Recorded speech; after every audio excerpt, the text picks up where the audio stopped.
Just a couple of updates from me following Saturday's horse racing in relation to the Cheltenham Festival coming up in a few weeks' time. Notably, a couple of performances from Newbury. The first of those to mention has to be Sober Glory, trained by Philip Hobbs. It's a really talented horse, this is. He ran to a Racing Post rating of 144, backed it up with a legitimately good speed figure. He was a few seconds faster than Tutti Quanti was in the big handicap hurdle later on the same card, though the ground may have deteriorated a little bit and that could have contributed to that, but it's there nonetheless. Sober Glory currently 16-1 for the Supreme Novices hurdle. Now, if you could be absolutely sure that it would be very soft ground, very, very soft ground, bordering on heavy ground on day one of the Cheltenham Festival, you might suggest that 16-1 Sober Glory is a very good looking each way pick for that race. However, I do just think that his chance will be reliant on how soft the ground is in relation to how many other horses come into the equation under those conditions, under better conditions. I just think that Old Park Star is just pacier on nicer.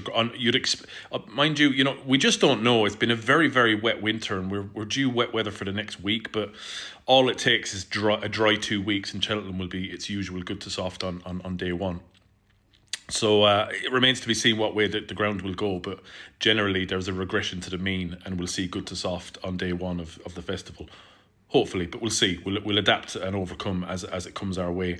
But Old Park Star and one or two others, I would just suggest, are a bit pacier, a bit more natural speed and a bit more natural aptitude to go on good to soft ground than Sober Glory. But if it is proper soft ground, he's a huge player in the Supreme. We'll move on to the Arkle and Lolamba. Now, this is clearly a terrifically talented horse. He's got so much ability. He really does. There was 3 or 4 really experienced campaigners there in that race, and he dealt with them in no uncertain terms. He ran up to a Racing Post rating of 169, backed it up on the clock as well. His final circuit time was really good.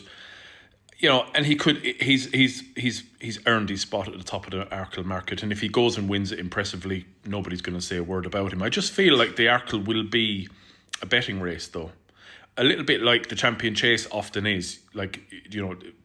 The odds-on favourites in the Champion Chase have got actually quite a poor record, and it's often quite a good race to have a bet in each way.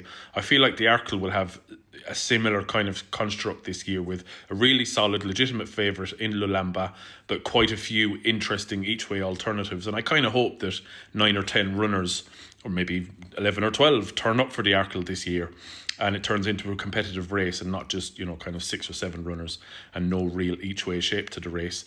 That's not to knock Lolamba, although I do think that his jumping is safe and he's got good, clever feet. His jumping is not necessarily what you like to see from a 2-miler. It's been said after the race that he's a stayer, and he doesn't have the pace for 2 miles and all that stuff. I think he has the pace for 2 miles at this stage, but he is a stayer and he jumps like a stayer.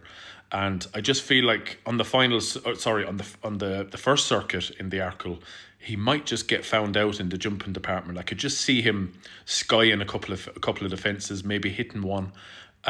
Just going at Arkle pace, particularly if it is good to soft ground on day one. We'll see what happens with that. It's the only kind of frailty I can see with Lolamba is his jumping.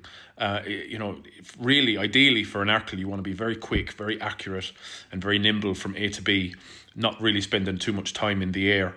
And Lolamba, as I say, just a little bit ponderous, and he jumps a little bit more like a stayer than anything else, but he has so much ability that it kind of makes up for it.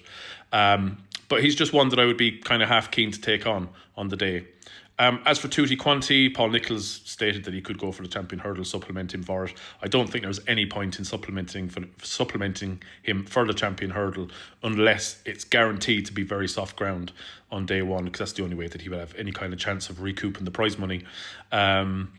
He's a good horse, and it was an excellent performance. Not many horses can win off top weight in a handicap hurdle like that, but the ground, the way the conditions were, took so many horses out of their comfort zone later on in the day, especially. But that said, you can't take anything away from him. If he lines up in the Champion Hurdle, he will have earned a shot at the race. But as for his realistic chances of winning the race, if it was good to soft, I just couldn't see him getting into the frame, to be honest. If it's very, very soft, it does bring him into the equation. He's young, he's improving, he's confident, and under those conditions, he would handle things really well, and it would take one or two others a little bit more out of their comfort zone. So just a few thoughts there after Saturday's racing. Let me know your thoughts, and I'll catch you soon.